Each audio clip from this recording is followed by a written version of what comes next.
నూలు నూలులో శతాబ్దాల గౌరవం, పట్టు పరంపరకు ప్రతీక, సంప్రదాయానికి శాశ్వత చిరునామా సఖీ.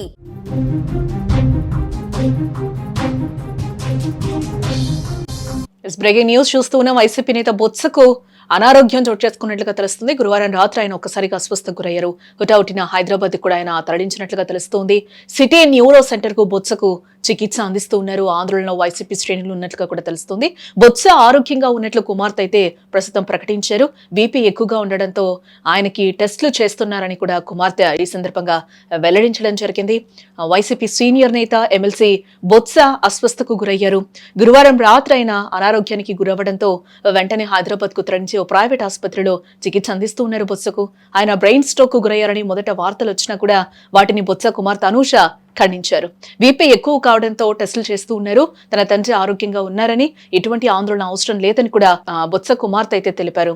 బొత్స సత్యనారాయణ అస్వస్థ వార్త విన్న వైసీపీ క్యాడర్ తీవ్ర ఆందోళనలో మునిగిపోయిందని కూడా చెప్పొచ్చు.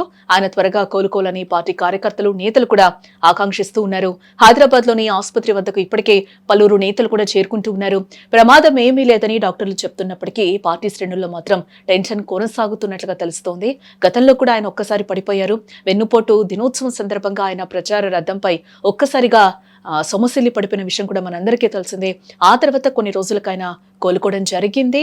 ఇటీవల శాసన మండలి సమావేశాలకు కూడా ఆయన హాజరయ్యారు.